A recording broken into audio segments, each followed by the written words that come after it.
1889년 10월 2일 날 호주에서 보낸 최초의 선교사인 조셉 헨리 데이비스라는 분이 부산에 도착합니다. 그의 누이였던 메리 데이비스라고 하는 분과 함께 한국에 선교사로 오게 된 겁니다. 이 암흑의 땅에 복음을 전하기 위해서 약 40일간 배를 타고 태평양을 건너서 이 어둠의 땅, 조선 땅에 오게 된 겁니다. 약 5개월 정도 서울에서 머물면서 이제 선교를 위한 준비를 하게 되고요. 그 이후에 어디로 가서 선교를 할까 기도하시면서 부산을 선교지로 결정하게 됩니다. 그리고 걸어서 부산을 향하여 출발합니다. 그런데 그렇게 부산으로 이동하는 중에 안타깝게도 폐렴과 또 천연두에 걸려서 입국한 지 불과 6개월 만인 1890년 4월 5일 날 세상을 떠나게 되고 그의 유해는 부산에 있는 복병산에 묻히게 됩니다. 호주에서는 한 학교의 교장 선생님이었는데 그 직장을 내려놓고 이 한국의 복음을 전하기 위해서 온 지 불과 6개월 만에 그렇게 안타까운 죽음을 맞이하게 됩니다. 어떻게 보면 세상 사람들은 그렇게 평가할 수도 있어요. 너무나 의미 없는 죽음이다.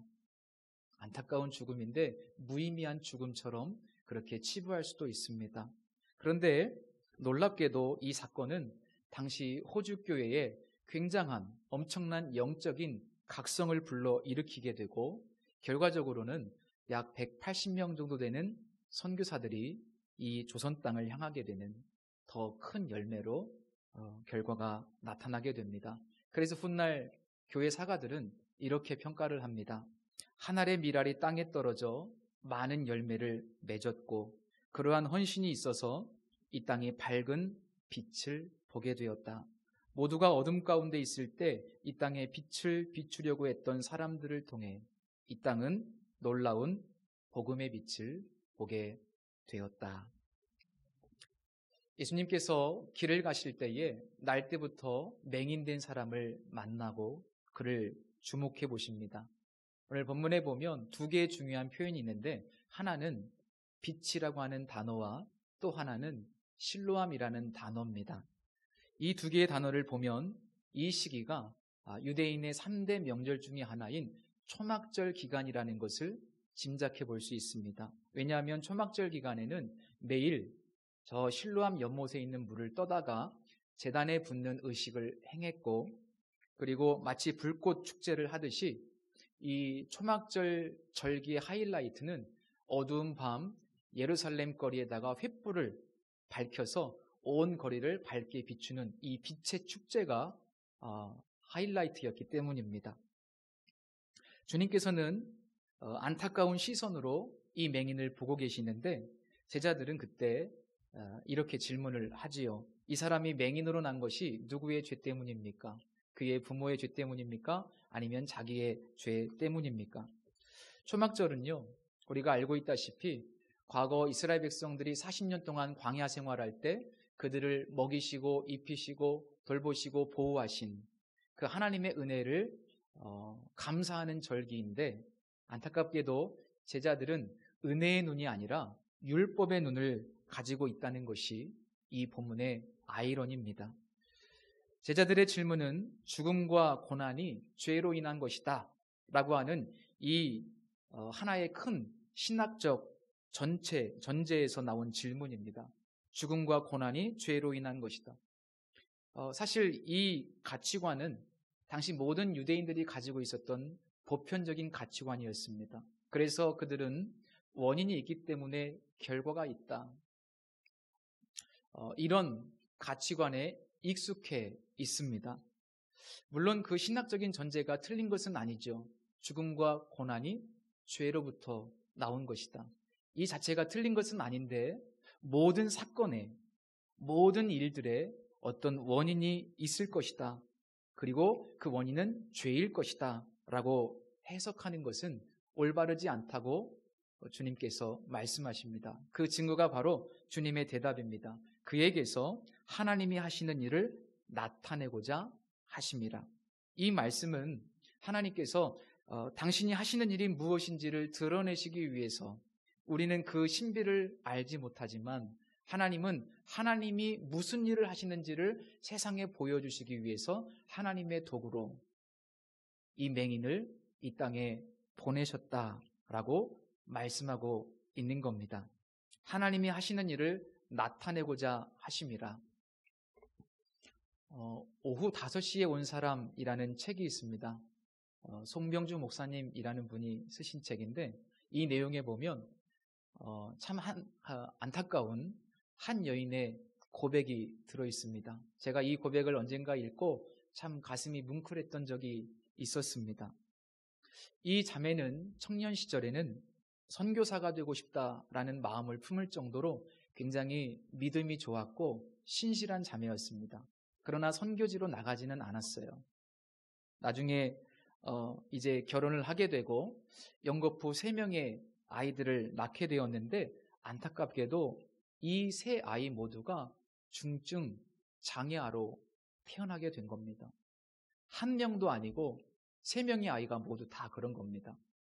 우리가 한번 생각해 보십시오. 자녀들을 키우는 부모의 입장에서 한 명의 아이만 그렇게 문제가 생겨도 굉장히 가슴 아픈 것이 부모의 심정인데, 3명의 아이들 모두 다, 그것도 중증 장애아로, 어쩌면 평생 동안 장애로 보내야 되는 이 고통스러운 질병을 가지고 이 아이들이 태어나게 된 겁니다. 얼마나 힘들겠습니까? 별의별 생각이 다 드는데요, 심지어 이런 생각도 들 때가 있었다고 합니다. 내가 사명을 다하지 못해서 하나님께서 내게 벌을 내리시는 것인가? 만약 하나님께서 나를 치시는 것이라면 차라리 나를 치시지, 평생을 장애로 살아야 되는 이 3명의 아이들, 이 아이들을 이렇게 만드시면 이 벌은 너무나 가혹한 것이 아닌가, 그렇게 생각하며 하나님을 원망하고 불평했던 그런 시간들을, 수없이 많은 날들을 그렇게 눈물로 하나님 앞에 원망하며 보내게 됩니다. 얼마나 원망스럽고 고통스러웠는지 그녀는 하나님께 계속해서 기도하지 않을 수 없었습니다. 하나님, 이유가 무엇입니까? 이렇게 3명의 중증 장애아를 저에게 자녀로 주신 이유가 무엇입니까? 이게 하나님 저를 향한 저주이고 징벌입니까? 얼마나 가슴을 뜯으며 그렇게 안타까운 기도를 드렸겠습니까? 그러던 어느 날, 그날도 이렇게 처절하게 하나님 앞에 기도하는 가운데 어느 날 하나님께서 이 여인의 마음속에 이런 아주 명확한 감동을 주시더랍니다. 미안하구나 내 딸아. 이 세상에 꼭 보내야 될 연약한 3명의 영혼이 있었는데 너라면 잘 맡아줄 것 같아서 내게 보냈다. 내게는 참 미안하구나. 정말 미안하구나. 하지만 잘 부탁한다. 하나님께서 이런 마음을 주신 겁니다. 그 감동을 받고 그녀는 참 많이 울었다고 합니다. 얼마나 울었겠습니까? 너라면 잘 맡아줄 것 같아서 너에게 보냈다. 기도 가운데 이 중증 장애 아이들을 하나님께서 내게 맡기셨다는 것, 하나님의 선물로 내게 보내셨다는 것을 깨닫고 나서 이 아이들을 바라보는 관점이 바뀌고 인생을 바라보는 관점이 완전히 바뀌기 시작했다라고 하는 그런 간증이 있었습니다. 우리의 삶에 운명처럼 허락된 것들이 있습니다. 내가 선택하지 않은 운명처럼 내게 주어진 결과들이 있어요. 자녀를 내가 선택할 수 없지 않습니까? 우리 자녀들은 반대로 부모를 내가 선택할 수 없지 않습니까? 그것은 어쩌면 운명처럼 내게 허락된 것인데 우리가 어떤 관점으로 이것들을 바라보아야 될까? 하나님은 우리에게 말씀하십니다. 하나님의 주권적인 관점을 가지고 그 사건들을 바라보라고. 분명히 하나님의 섭리적인 뜻이 있다고, 하나님의 계획이 있다고. 중요한 것은 그 일들을 통해서 하나님이 어떤 분이신지를 우리에게 알려주시기 위해서, 하나님이 얼마나 선하시고 얼마나 사랑이 많으시고 얼마나 긍휼이 풍성하시고 하나님이 얼마나 위대하신지 합력하여 선을 이루시기 위해서 우리에게 그러한 것들을 허락해 주셨노라고. 하나님이 하시는 일을 나타내시기 위해서 우리에게 그런 것들을 허락해 주셨다는 그런 하나님의 주권적인 관점을 가지시기를 축복합니다.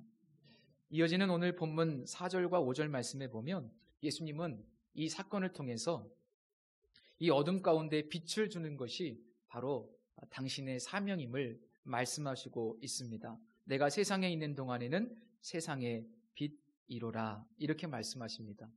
이미 요한복음 8장 12절에도 보면 비슷한 말씀을 하셨어요. 나는 세상의 빛이니 나를 따르는 자는 어둠에 다니지 아니하고 생명의 빛을 얻으리라, 이런 말씀이 있습니다. 사실 이 말씀들은요 모두 구약적인 배경을 가지고 있습니다. 예언서 이사야서에 보면, 특별히 이사야서 29장이나 또 35장 말씀에 보면 장차 이 땅에 오실 메시아가 어떤 일을 하게 될 것인지 기록된 예언들이 있는데 그 내용들 중에서 하나가 바로 눈먼 자를 치료하셔서 보게 하신다, 이런 내용입니다. 아마 많이 읽어보셨을 겁니다.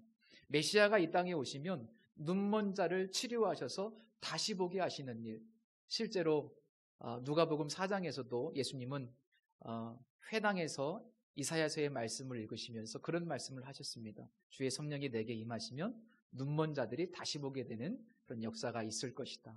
이것이 바로 메시아가 이 땅에 오셔서 하실 일이라고. 때문에 우리 주님께서 이 현장에서 지금 맹인을 치료하시면서 무슨 말씀을 하시는 것이냐? 상징적으로 내가 이 땅에 온 메시아다, 내가 구약 성경에 예언된 바로 그 메시아다라고 하는 사실을 선포하시는 것이고, 사람들이 이 사실을 깨닫기를 원하셨던 겁니다. 내가 메시아다. 성도 여러분, 예수님은 진실로 이 세상의 빛입니다. 이 세상에 있는 어둠을 몰아내시고 죽음의 권세를 물리치시고 모든 사람들에게 참 생명을 주시는 분이십니다. 그분은 하나님의 아들이시죠. 전 서울구치소의 경비교도대 대대장이었던 박효진 장로님이라고 아주 유명한 분이 계세요. 이분이 자신의 그 간증을 담은 책을 썼는데 하나님이 고치지 못할 사람은 없다라는 책이 있습니다. 오래된 책인데 이 책에 보면 참 눈물 나는 이야기가 많습니다. 그 중에 한 이야기를 소개하고 싶습니다. 이분이 저 청송교도소에서 근무할 당시 있었던 일인데, 그곳에서 그 수감되어 있던 사형수가 있었는데 그 사형수에게 복음을 전하게 됩니다. 그런데 그 사형수가 이 복음을 받아들였어요. 그리고 빛 대신 예수 그리스도, 그분을 영접하게 됩니다. 그러면서 정말 자신이 엄청난 죄인이라는 사실을 깨닫게 돼요. 이 복음의 빛이 들어오니까 자기의 실체를 보게 되는 거예요. 자기 속에 있는 어둠을 깨닫게 되는 겁니다. 이 복음의 빛이 비치니까 놀라운 일이 벌어지는데, 이분이 매일 감방 안에서 성경책을 보기 시작하는 거예요. 그러면서 점점 변화되기 시작합니다. 근데 이제 은혜가 임하니까 이 사람이 매일 성경을 보면서 매일 눈물을 흘리는 겁니다.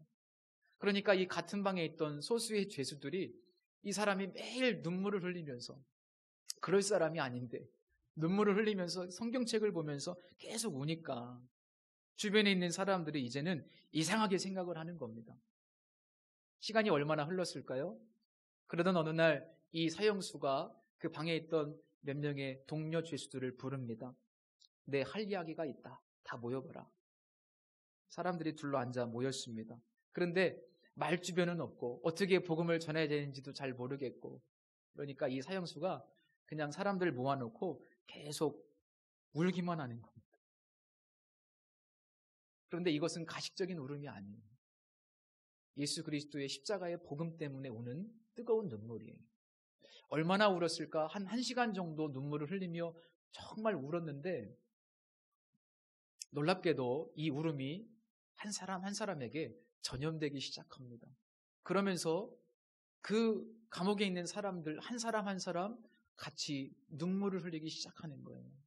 눈물이 전염돼서 훌쩍훌쩍 다 우는 겁니다. 특별히 막 유창하게 복음을 전한 것도 아니에요. 그는 딱 한마디만 합니다. 우리 같이 예수 믿자.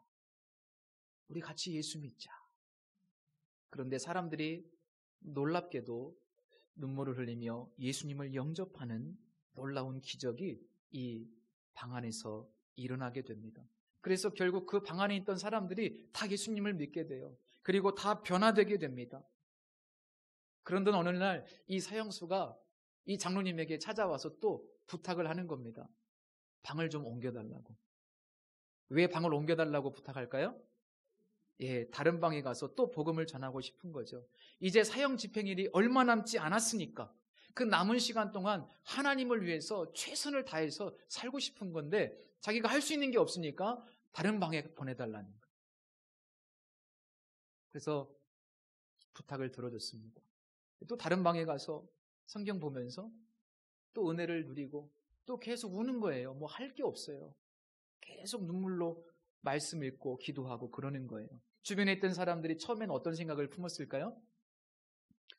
저 사람이 미쳤나 그런 생각을 했겠죠. 계속 울기만 하니까. 그런데 이상하게 그 사람들의 얼음장같이 차디찬 마음이 또 녹아내리기 시작하는 겁니다. 성령이 거기 임하시니까 한 사람 한 사람 또 예수님을 믿게 되는 거예요.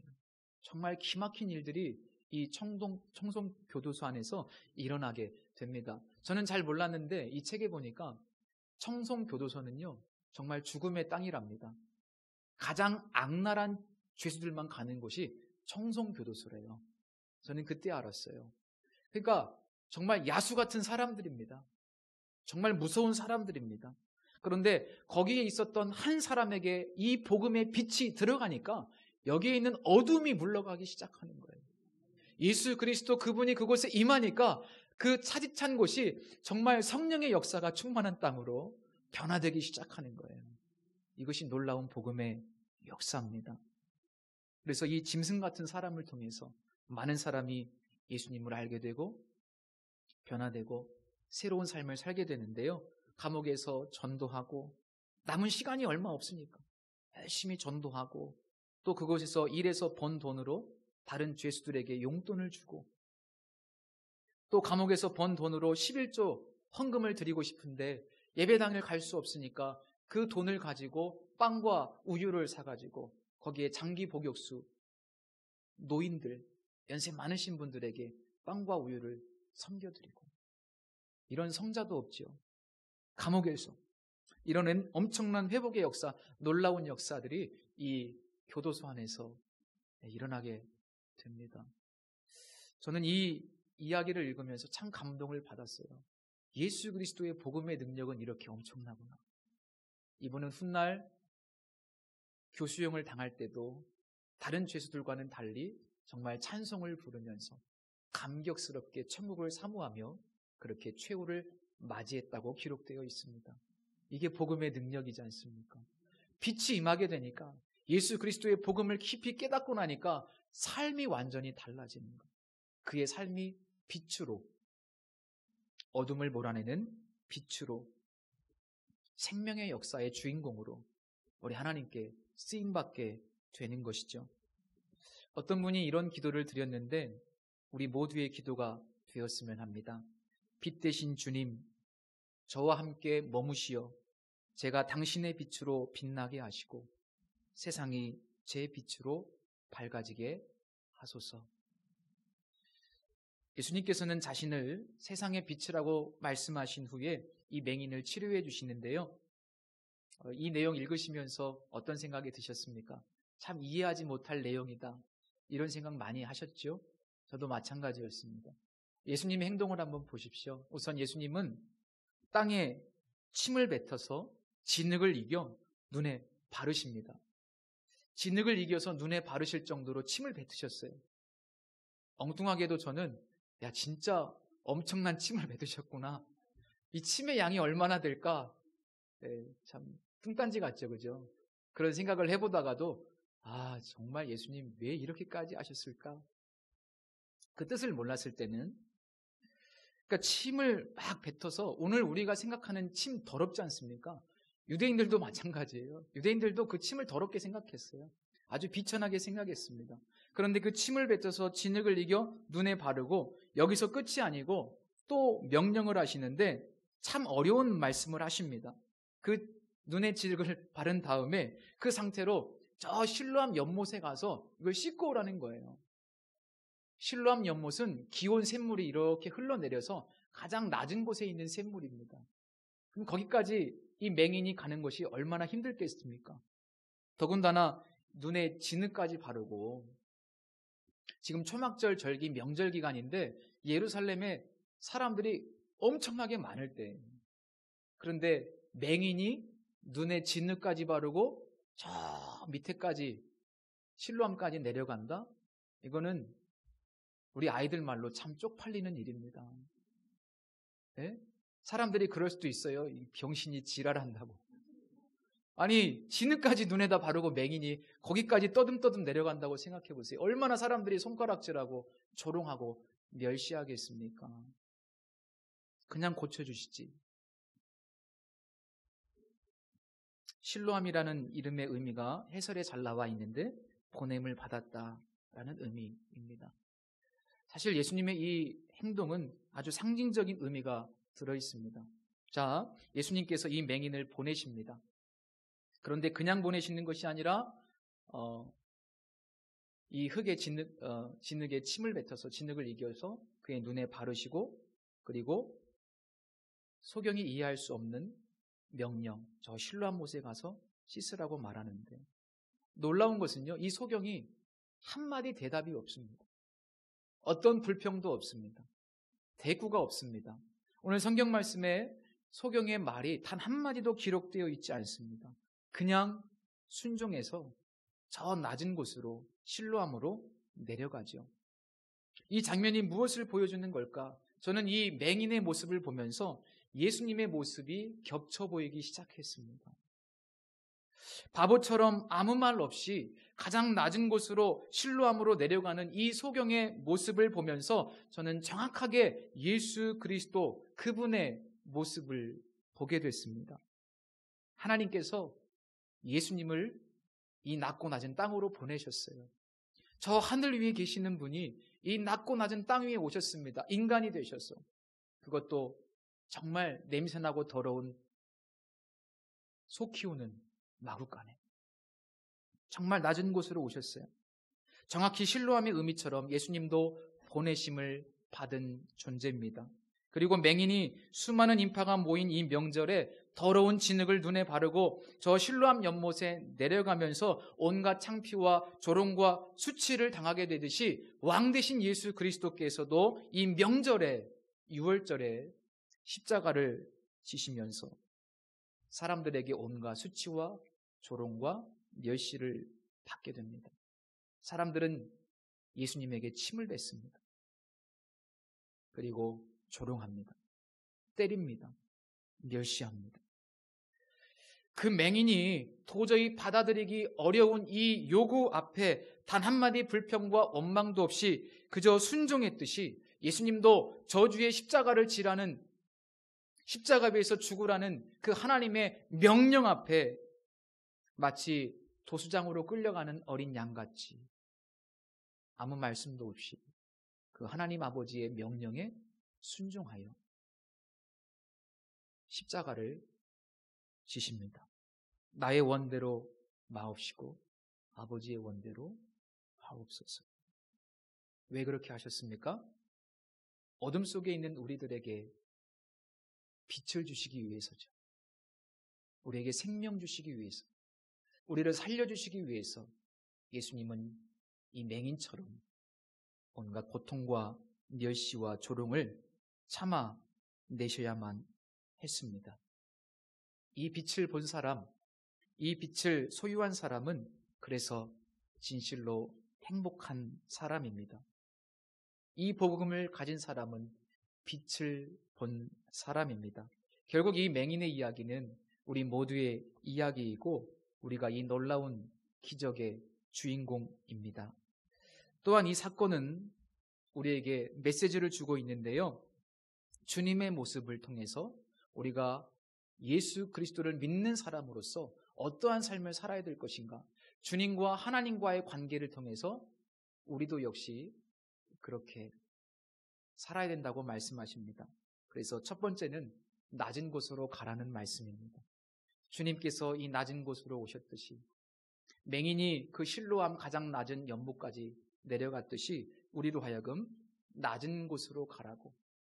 많은 사람들은 높은 곳을 지향하지만 우리 예수 믿는 사람들은 진정한 빛을 보았다면 낮은 곳으로 가라고, 남들이 안 가는 십자가의 길로 가는 것이 진짜 예수님 믿는 길이라고 주님께서 우리에게 말씀해 주십니다. 그리고 또 하나는 묵묵히 그저 하나님의 뜻이라면 순종하는 삶을 살라는 겁니다. 하나님의 말씀 앞에 그 어떤 것도 붙이지 말고, 하나님의 뜻이라면, 만왕의 왕 되신 하나님의 명령이라면 그저 잠잠히 순종하는 삶을 살라. 그것이 예수 그리스도의 모습을 통해서 우리에게 보여주시는 중요한 메시지입니다. 성도 여러분, 낮은 곳으로, 사람들이 안 가는 곳으로 찾아가시기를 축복합니다. 그 길은 좁은 길이고 십자가의 길이지만 주님이 우리를 위해서 그렇게 하셨듯이 우리도 낮은 곳으로 가기를 축복합니다. 그리고 순종하십시오. 주님의 뜻이라면 그저 묵묵히 주님의 인도하심을 따라 순종하시기를 바랍니다.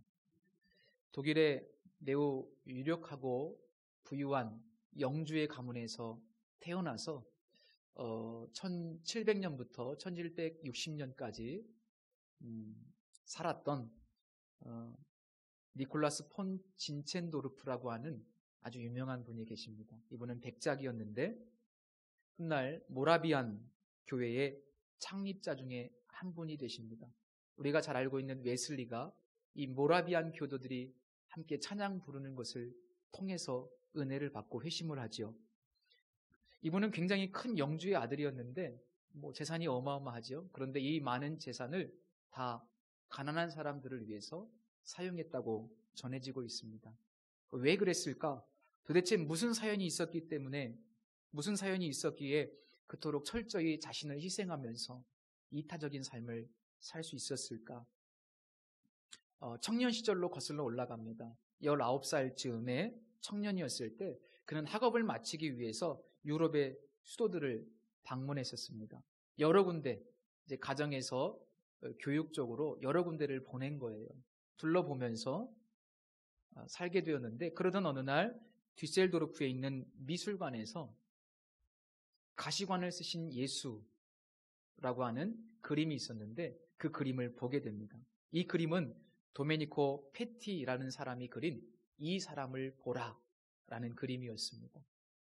그는 이 그림 앞에서 한참 동안 머물러 있었습니다. 그리고 그 그림을 보면서 그 가시관을 쓰신 예수 그리스도, 고통당하시는 예수 그리스도, 그 그림을 뚫어지게 바라보다가 그 그림 밑에 화가가 적어놓은 글씨를 보게 됩니다. 이 글은 이런 내용입니다. 내 너를 위해서 이 모든 일을 했는데 너는 나를 위해서 무엇을 하려느냐? 내가 너를 위해서 이 모든 일을 했는데 너는 나를 위해서 무엇을 하려느냐? 이 질문 앞에 그는 믿음으로 반응했던 것입니다. 오늘은 종려주일입니다. 그리고 한 주간 동안 고난주간이 시작됩니다. 1년이면 한 번씩 오는 연중 행사가 아니라 이 질문을 붙잡고 한번 답을 만들어 보시는, 숙제하시듯이 이 질문을 붙들고 씨름하시는 그런 고난주간이 되셨으면 좋겠습니다. 그래서 내게 빛이 되신 예수 그리스도, 그 빛을 내가 받고 그 빛을 반사해내는, 그래서 이 세상을 밝혀주는 주님의 제자로 우리가 이 땅을 살아갔으면 좋겠습니다. 기도하겠습니다. 우리의 삶의 빛 되신 주님, 우리가 주님을 알지 못했고 주님을 찾지 않았을 때 우리에게 찾아오시고 나를 만나주신 주님의 은혜, 어둠 가운데 있었고 절망 가운데 있었고 내 자신의 삶에 대해서 고통스럽고 힘들어하고 있을 때 빛을 주신 주님을 찬양합니다. 빛 대신 주님 내 안에 머무시어 나를 밝히 비춰주시고 뿐만 아니라 그 빛을 다른 사람에게도 반사해낼 수 있는 주님의 통로가 되게 하여 주옵소서. 주님 어둠을 밝히러 이 땅에 오신 것처럼 우리도 우리 교회도 이 땅의 어둠을 몰아내는 주님의 빛이 되게 하여 주옵소서. 예수님의 이름으로 기도드립니다. 아멘.